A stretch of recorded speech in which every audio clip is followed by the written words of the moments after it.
All right, so we're very excited and a little bit, I guess embarrassed. It's Friday. We got a Friday news dump interview with Hilary Knight. Couldn't have been on a Monday morning, but that's okay. You were very busy. I don't think you would have been available on a Monday because you might be one of the busiest people that I know. So thank you for making the time. Welcome Hilary Knight to the show. No, thanks for having me. Yeah, Mondays are tough. Morning ice, Yeah. Big work week. Yeah, there's no way. You had a crazy week. Like, can you just Spark Notes tell us what you did this week? Let's go day by day into your schedule. Humble all of us. Yeah. And this is all by choice, by the way. Like I choose to do these things. Yeah, okay, whatever. Grind. Yeah. I'm trying to make the life, The hustle never stops. It never stops. All the side hustles, so I can do the thing I love, Yeah. No, like end of last week I was in Vegas. Then I was in Salt Lake City, and then Oklahoma City earlier this week, and then Nashville last night. And then what was the Oklahoma City thing? Because I saw that on your Twitter and didn't like it wasn't. It was for the teams conference. So the USOPC puts it on, and a handful of the NGBs get together along with other companies that are in the same space, and they get to have more of an expo, and they bring in different athletes to speak on certain things and thought leadership stuff. And it's kind of a nice touch point to get all the NGBs together and to have that sort of expo so they can sort of cross-pollinate and work with one another on some of the better things that they have going on. That's cool. And so you were in Nashville and then back to Minnesota. Yeah. That's wild. Well, yeah, and it was funny, the guys after the game, it was a really fun game, high scoring. Yeah. Like, yo, you want to grab a bite? I was like, I'm so sorry, I gotta go do that athlete thing. Like, I have to be on the ice tomorrow at like 11 a.m. back in Minnesota. So my flight was super early this morning. Oh man. Yeah. How's it been balancing that though? Because obviously you are still playing and skating. You've got the PWHPA, there's a rivalry series, and we'll get into all of that. So what's that been like balancing so many speaking engagements, this kind of hustle? I don't even want to call it a hustle because it's a career. And with ESPN, you're doing games with ESPN and it's been great. But you're also, casually breaking records and doing all those other things. Yeah, no, I think it's like one of those things where, I thought I was a little bit further along in my career in terms of like a retirement. I thought Sochi was the end, and then I thought, Korea was the end, and Beijing, and now we're still going. But no, I think when the ESPN opportunity came along, I was just ecstatic because it was a way to grow in a different industry. So I'm super green and really excited about learning different skill sets and obviously working with great people and still staying in the sport. So that's just something I want to work towards, I guess. So it's awesome that I can still play and kind of do both. But at the same time, I've never really distracted myself from the main thing. And when I know I need to sort of reel back in because, everything's getting a little too out of control or there's too much chaos and it's affecting sort of the on ice play, it's like, no, like hard stop. But to be honest, on the professional women's side and the rivalry side, we haven't had this much programming ever. And so I think it's one of these things, I'm going to have to sort of learn as I navigate it. But we've never had this many Dream Gap Tour stops for the PWHPA, which is awesome. And the US Canada rivalry programming is just, we have 3 stops in November, and then we have another handful of stops in December. And so that's great. I mean, it's a good problem to have, to be busy from a hockey standpoint, just because we've been fighting so long to get that stuff going. I've got to try to get the Vegas one on my travel schedule. Yeah. Hey, I think I could get a sit down with Hilary Knight if you send me to Vegas. Yeah. Is that after access? Yeah. Is that after Seattle? Yeah. Is Seattle it's in December. Yeah. No, it's exciting, and I'm geeking out because I sat on all the ESPN calls for the Kraken's first season, and they're just explaining Climate Pledge and everything behind it. I was like, I cannot wait to get to this arena. So now we're playing in it, US versus Canada. I mean, it's super exciting. Have you been to Climate Pledge yet? Never. So this is my geek out moment as like a true hockey fan. Yeah, That's awesome. it's super cool. The glass, like I can just imagine, because they're gonna try to sell that. Like it'll be so cool if they can match. And we were talking about this before we started recording, but you guys broke the attendance record in Anaheim, and I feel like it'd be so cool to see it sold out in Seattle, and also because there's the big glass on the side. And it'd be so cool to see like a sold out barn women's hockey game and like people on the glass on the outside and stuff. Like it just, I don't know. It's going to look so cool if you guys can do it. Yeah. And I can't think of a better market, right? Yeah. I mean, it's just such a great sports market, and hopefully we can get, other greats out in the stands, from other sports too, just because it's such a, you don't get to see US Canada. You get to see it on TV. Rarely do you get to see it in person. So it's super special event. Are we going to get a Sue Bird sighting? I hope so. Wouldn't that be That'd great? sweet. I Yeah. know, Sue Bird. I No. mean, the arena's like pretty centrally located. It's in a good spot. The Space Needle's right down Right down the street. Like, let's go. Let's get Yeah, Sue. Let's great hockey. get Rapinoe. Come on. Yeah. No, it's sort of the perfect tide of everything. So, yeah, we'll see. We'll see who attends, but it'd be really cool to break that record. It was super special in Anaheim, and even then, I feel like I was like, oh, we could do more. So, Yeah. they're pulling back curtains, I think, like right before puck drop, just because they kept selling tickets, which is awesome. We had a lot of walk-ups. Oh, that's cool. That's Yeah. awesome. I want to go back to a comment that you made though, and feeling like you're kind of delayed in that retirement process. I mean, how did those thoughts, I guess, pop up to you? Like, can you maybe walk us through that feeling of Yeah. you come off an Olympics and you're like, all right, am I done? Like, how do you go Yeah. from am I done to like, nah, I'm still here. What's that been like? Yeah. I honestly, for whatever reason, we haven't figured out the perfect storm for our Olympic preparation, and it just absolutely, it sucks the life out of you. I don't know how else like, you have to put everything into it. You're training with the girls like day in, day out. You're always with this like looming stress of, are you on the roster? Where are you on the roster? Are you not on the roster? So that's like just a huge mental, burden, I guess, as you navigate that. And then there's the huge buildup to the Olympics, which, people can try and prepare you for it, but you're never prepared. Like, you're just, and I've been to 4 now, and each one's been so different, right? Yeah. And so there's just so much emotional baggage that goes along with one of those years that you're like, I need to take a deep breath. And specifically for Sochi, it was just, the way we lost, just absolutely gutted, heartbroken, felt like I gave everything, felt like, all of our teammates gave everything. We still came up short. And then you're just sitting there in your thoughts, stewing, scratching your heads, because you have to remember too, after the Olympics, it's a huge media buildup. Everyone wants a piece of you. And then when it's over, like, it's over. Nobody cares who you are. Nobody remembers your name. And you just go back to this sort of like normal pedestrian life, which, is great. There's nothing wrong with that. It's just really mentally challenging to kind of go through the ebbs and flows of that. So, yeah, outside of like an Olympic year just gutting you and, coming up short. And then you go to, the next one, we follow up and we win. And that's great. But, the year was grueling. It was just so tough, and I'm glad we won, because, that gave us a little bit more traction in the States. But then the media tours and everything after, like, that was also gutting as well.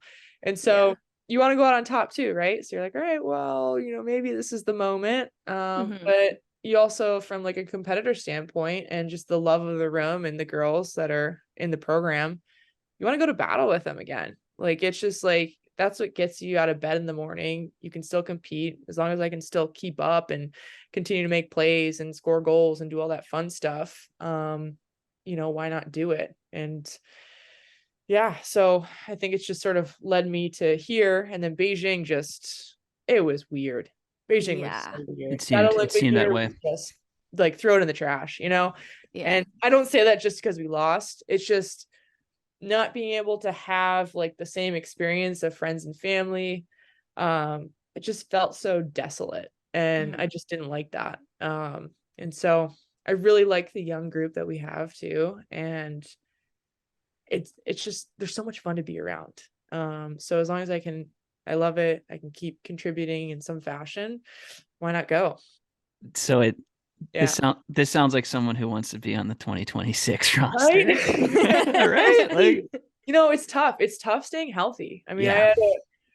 I think I had less wear and tear on the tires because of the COVID year, right? Everything shut down, less competitions. And I had this like crazy foot surgery that, I always said to myself, if I have one more surgery, like surgeries are brutal. You have to do that all alone. The rehab. I was like, I don't know if I can come back from that. And then had the surgery, came back. So it's it's this constant internal battle. It's in it's in Italy, by the way. That's where the 2026. You know what's funny is going even before Beijing, my brother's like, so 2026. I was like, he's like, it's in Italy. I was like, oh, okay. Oh, got it, buddy. All right. Well, but we'll get some them, training right? in. Like we do all this cool stuff, but like they've sacrificed so much that like it's kind of like that reward at the end of the journey that they can be there. And you need to give your family an excuse to take a trip to party Italy in the winter. Let's go. Can you tell Sean about your brother and his cowbell? Oh gosh. And the listeners. Yeah. You would think that my brother was at a downhill ski race in Europe. Because that is the type of passion he shows up to at our games.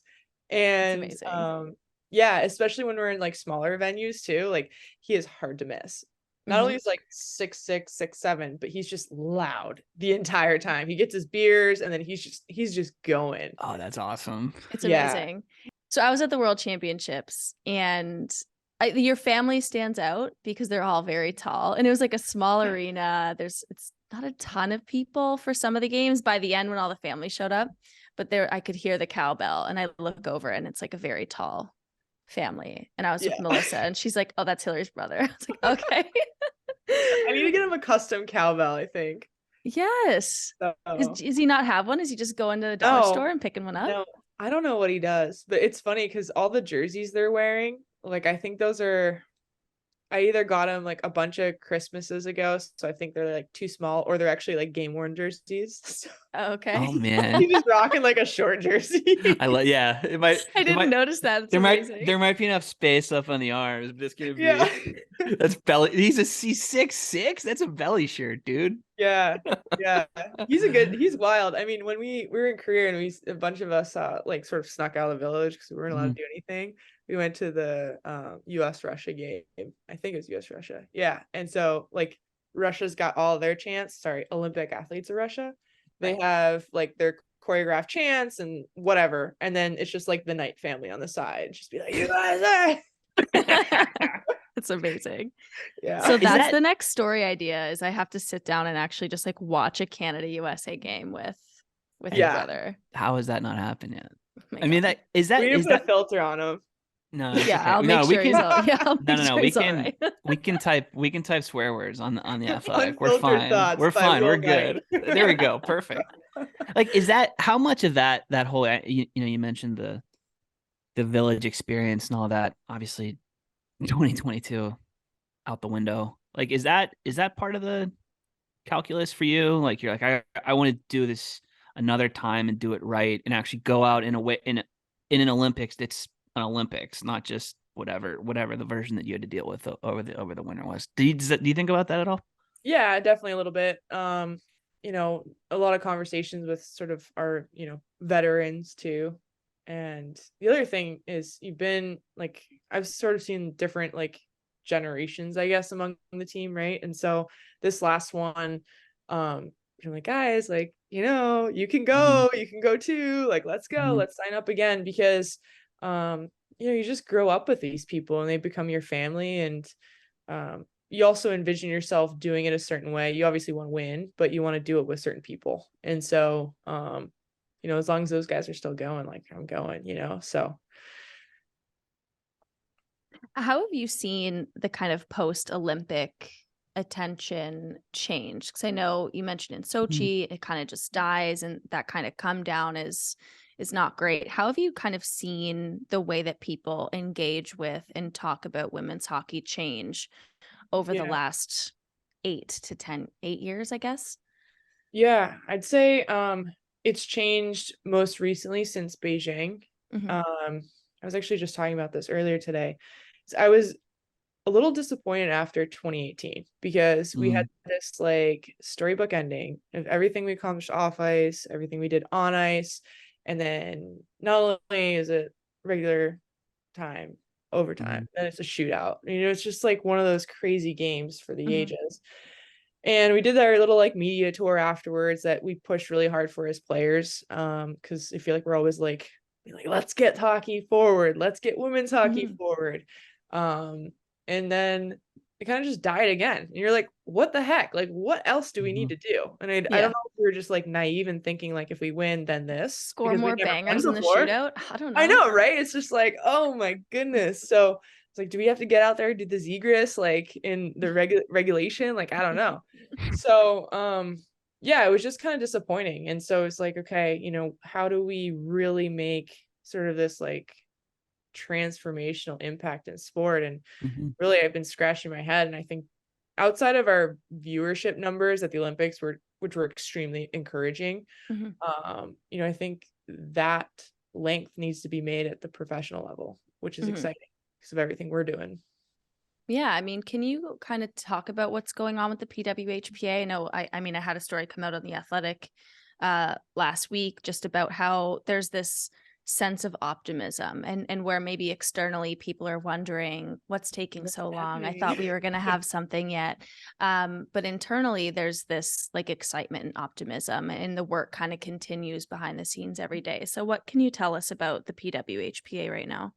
Well, I think great things take time. And I think when you take that 30,000 foot view or approach to the game, what the PWHPA is doing is just outstanding. I mean, you've got the best product in North America. You've got phenomenal brands, you know, a movement that seems to align very much so with everything that's going on in sport. And it's all like player-led, player-driven, which is extremely exciting. And so I think the trajectory of where the PWHPA has come from, where it is now, and where it's going is extremely encouraging. I think from a player standpoint, if you're just looking at like playing right now, you're like, this is the prime of my career. Like, I need games. And so that bucket is also getting fulfilled by the secret Dream Gap Tour stops as well. So I don't think people really like realize like how much of an undertaking the PWHPA is, because when it first started, it was just a collection of players, and it still is a collection of players, but we were like, okay, so where do we play?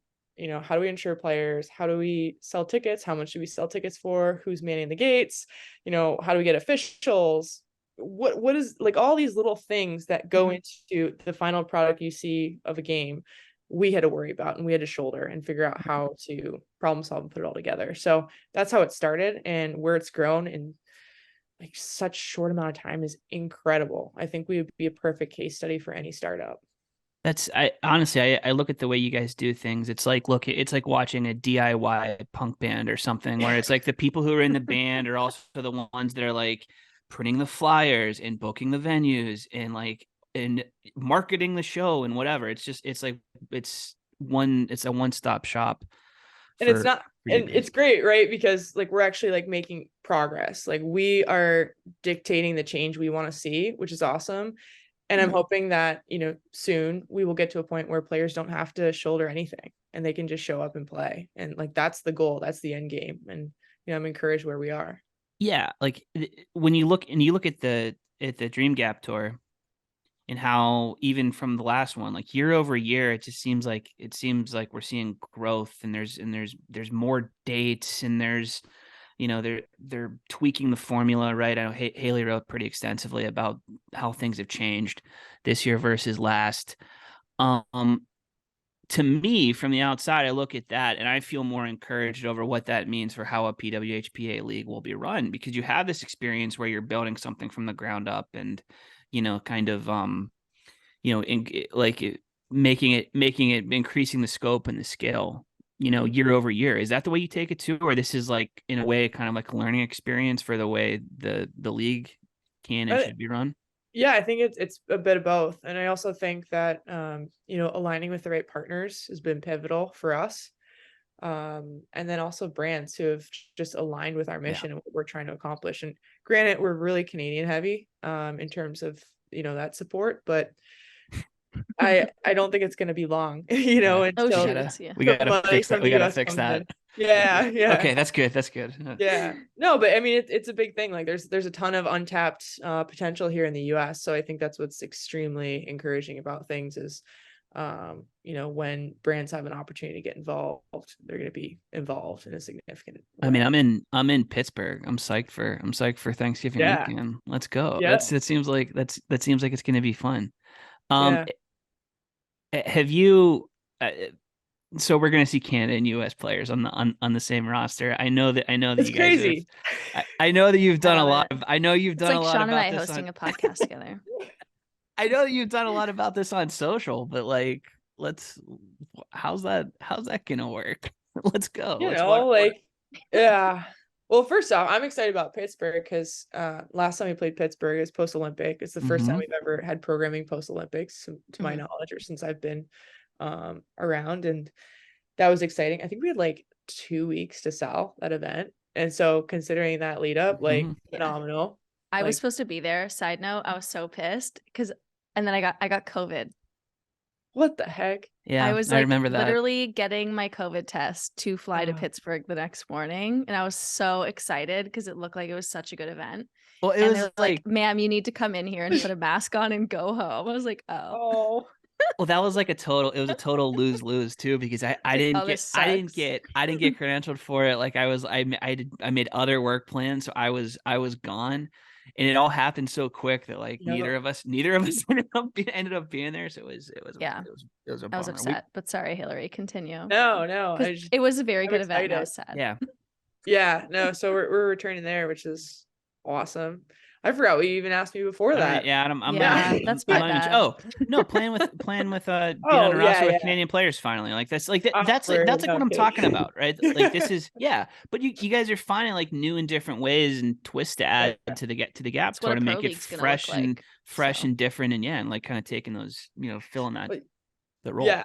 It's so funny because I talked actually with like Sarah Nurse about it, and I'm just like, we've done a couple things overlapping with different I don't even know which brands and stuff, but funny, we showed up to somewhere and they're like, oh, just so you know, like, Hilary's here, and I show up and they're like, just so you know, Sarah's here, and it's like, okay, you guys need to. Why are you making this awkward? You need to like dial. You need to dial it up. Like you need to. You need to like. Probably because they were used to dealing with like Cassie Campbell and like Cammie when they all hated each other and stuff. Yeah. Well, don't get me wrong. Like when we're on the ice, like there's no love lost kind of, it's just like, but like you and Sarah could be like in the same place at the same time. They're like, can't have funny. Can you come out with a shiner? We can't have them cross paths in the hallway or whatever. Like, but it's so funny because we're talking. I'm just like, I'm so sick of like the US Canada thing, like. Don't get me wrong, I will play if we had to play 365 games, US versus Canada, I would do it because I absolutely love the rivalry and I just think it's so special and it always holds a special place. But in terms of like the recognition, like, we are in the same sport. We're in the same industry. We're the leaders in that industry. Like, why wouldn't we collaborate? And I think that's sort of, people have this like archetype of US Canada. And now we're all on the same team. And like, because the rivalry's been around for so long, like there are people who don't like each other. Like I got people that I don't like that are just something like, whatever. But I think that's who is it? Yeah. I don't know. I'm sure you can tell now. Just watch a couple games, you'll figure it out. Yeah. It's funny because guesses.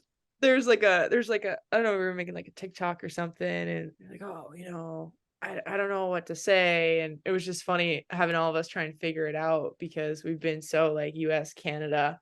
And someone made a comment. I was like, well, people better figure it out because this is what pro looks like. You got to play with other people. You can't just stand your country's team. So, but no, I think it's great because you're getting the best balance of teams with this sort of mix up roster style at each stop. Was it the pass the phone thing? Yeah. Yeah. You're eating the apple. Yeah. That one. What was it?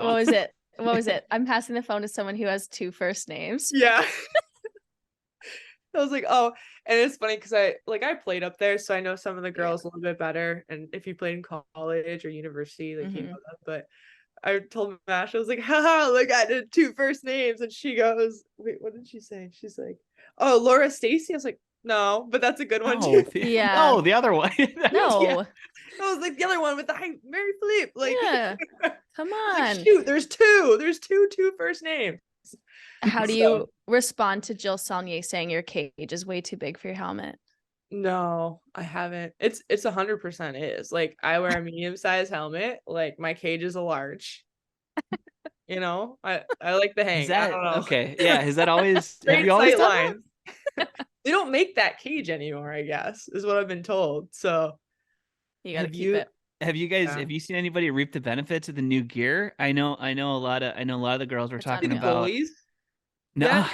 I guess this upcoming the Nova Scotia weekend, I think, is when you'll see like all the sick gear, the full gear. Like the goalies' colorways are just wild. Like, does Sonnet look cool? I love the baby blue. Yeah. I like our dark jerseys better than our whites, but okay.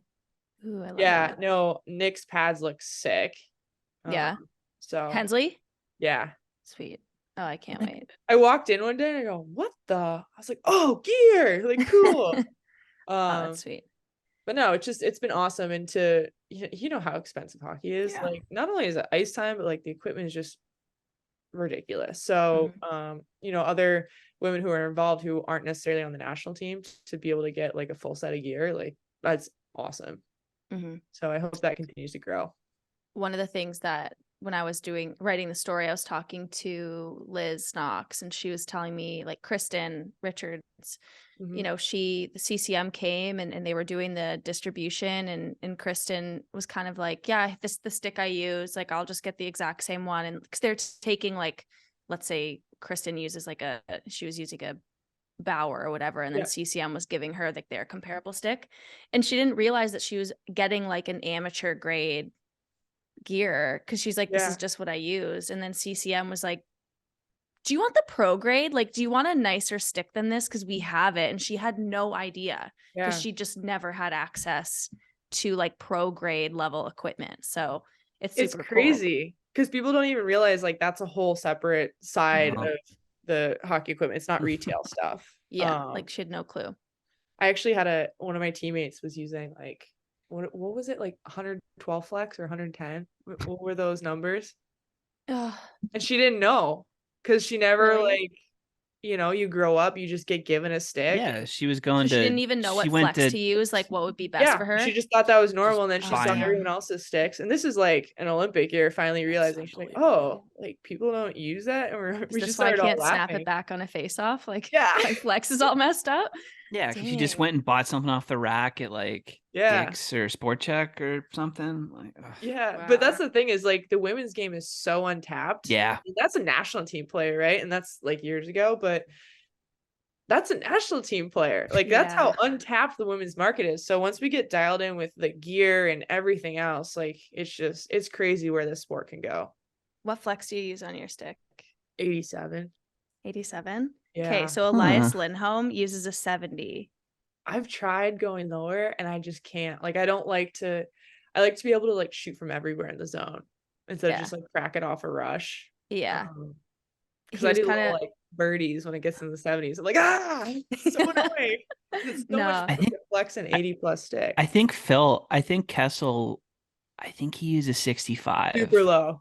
Yeah. That's wild. And he has a low 0.2, I think. Yeah. Like how about his goal the other night? Oh my God. You're on the call for you were there for that, weren't you? No, I wasn't there for Vegas, but like Ironman streak shows up, tucks under the bar, like, okay, bud. He's unreal. You know? The dude's he's a legend. He's a legend for a reason. Is Amanda like anything like Phil? No, I've never met. I don't think I've met Phil. Maybe like once at like a friends and family thing like years ago. So I couldn't really give you like like like here's a comparable story. Yeah. But she's Amanda's great. So it's just, she's a riot. I love that kid. Yeah. I feel like every time I've talked to somebody, like I was talking to Taylor Heisey, Hannah Bilka, like Caroline Harvey, you talk to some of the younger players, and obviously they talk about the impact that you've had on their careers, but they always talk about Amanda and how like welcoming and helpful, and she just like makes you feel comfortable in a part of the team in the room because she just has that personality. She's like approachable. like she's like almost like, I don't want to call her the glue person because sometimes you call the glue guy, like the glue guy is kind of on the fourth line. They don't do a whole lot, but she's like the glue player who can like still lead a team in scoring at a world championships. Yeah. And she's like young, and she's still like young, right? Like she's like a couple of years younger than me, but she's still like can like scale and like be relatable, And I think she can float, right? Like she's like, and she's also like, she's a good person, super fun. And I don't know, there's like a magnet, I think, to those type of people. So I mean, she's got a gig with the team. She's here. Yeah. She's doing that thing with the Penguins. She's super busy. Like I was like, oh yeah, I'm traveling here. Like Amanda's busy too. Well, okay. Is that something you see for yourself down the line? Like a team job? Like, are you just gonna keep I don't doing know. You see Kess doing that. Like you see like, Kendall's been in it for years. She did the media thing before any of us did it. Who else? Like Skarupa was doing that stuff with the Caps for a while. But I think it's just like getting experience, because there's been like such a barrier before, and now that more women are getting involved at the professional level in an actual like reputable professional kind of experience with the NHL. You're learning a lot of different things that we haven't necessarily seen before. So it's great to be able to have that skill set and then bring it, I'm hoping, back to the women's side of things, because we don't want to lose too many people, because we know how great our people are. But yeah, it's sometimes you just got to go where you can get a check too. So amazing. Well, I know we said that you're really busy, and so what we did was we stole you for like over half an hour. So I feel like you're good.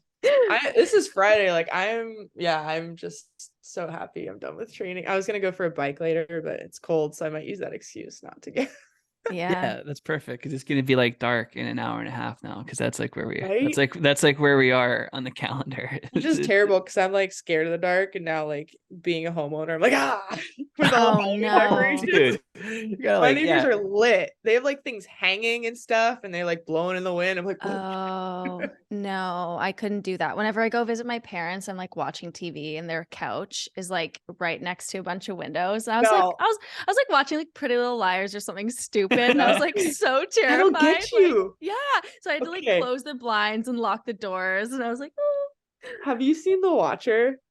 No, it's on my list though. The new Netflix show. You're gonna be so disappointed. That's all I'll say. But like, I shouldn't have watched that. Oh, because now you're afraid of your neighbors. That's the same thing. No, well, I've met my neighbors and they're lovely, which is great. But but like how much time have you really spent together? Like how well do you really know? She helped me move some packages, and I was so grateful, because they just like started piling up. You forget about like all your shipments and stuff, and you're like, oh, oh God. I'm not gonna watch that because I live by myself. It's so great. That on the radio show. I wasted my life on it. Okay, I'm gonna skip it then.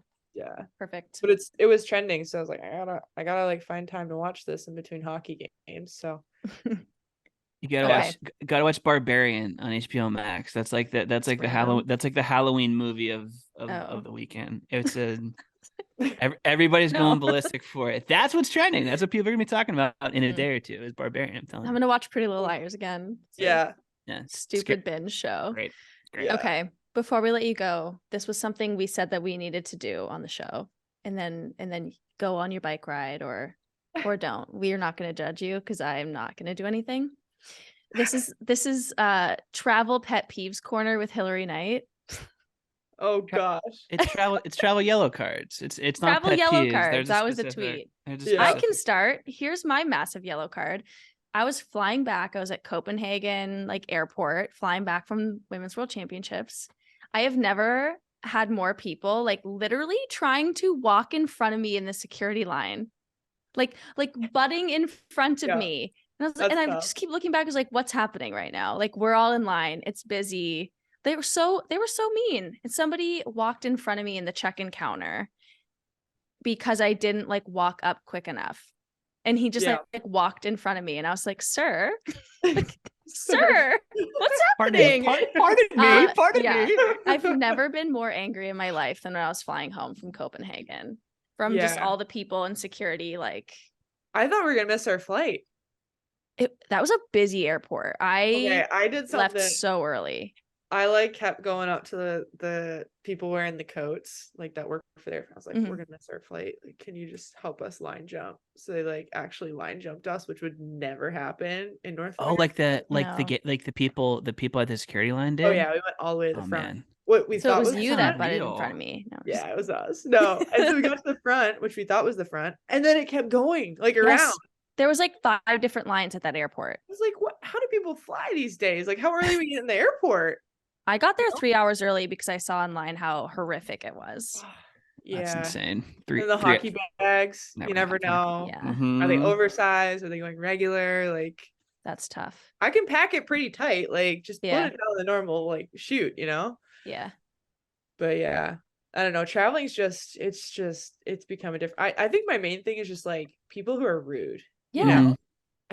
I can't. I'm just like, what gives you the right to like exit an aircraft before like the 5 rows in front of you? That's the big one. I can't believe that people are still doing that, because I kind of blame it on like, okay, nobody's flown for the last couple of years, maybe people are out of practice or anxious or whatever. the people who are still standing up as soon as it's like wheels down, I can't believe that that's still happening, because it's annoying and it's weird, and then it's also rude. Like it's like it's like the trifecta there. That's still that's a boring answer, but it's still the worst. You know what though? What are you saying? I did. No, okay, she's about to tell on herself here. Get ready. This was after flying back from Copenhagen, and we got stuck in like a customs check. So we landed, and they made us sit there, and no one was allowed off because customs was too busy. And then we get an announcement being like, the next 13 people to get up can exit the aircraft. And I was like, I don't care about this grandpa sitting in front of me. Like, I stood up and I like ran in front of everyone. I was like, this is not happening. So I pushed a kid. No, I didn't. Red card right there. I know. I didn't touch anyone. I just was like, I had my little backpack, and I just I'm out of here, and it was fine. But I've done that before. Whatever. I thought the context was fine. No, that's survival, right? Yeah. Fight or flight kicked in. Yeah. I'm out of here. I gotta get off this plane. This is it. You're like, snakes on the plane. Yeah, literally. Every man for himself. The list is gonna keep growing for you, Hilary, because you're flying day after day after day. That's what happens when you have just chaos. A half dozen different jobs. Yeah, there needs to be more order. Like, I don't know why we don't board the flight from the back to the front. That happens sometimes. Sometimes it happens. That happens to me sometimes. I was at the front and I was zone 5.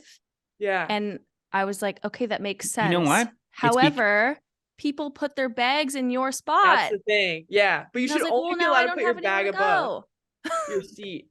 It's because people who pay for first class or business class, they're the ones that are catered to, and they could not handle it if the rest of us, if steerage class and the hoi polloi got on the plane before they did. That's it. That's why it doesn't happen. They're like, wait, I paid money. I need to get on first. That's what it is. But like, what are we getting on? Like, okay, when I travel with my like light suitcase, I'm like, I need to get on because I need to find my spot, like my little bin to put my suitcase. But if that's, I don't know, I just think there's like a baggage fee thing there, because if that's why we're getting on to sit there for like, an extra 45 minutes. Yeah. Like, that's sad. Like, I did that this morning. Like, that's sad. Like, I'm sad, That's annoying. Oh, I'm sorry.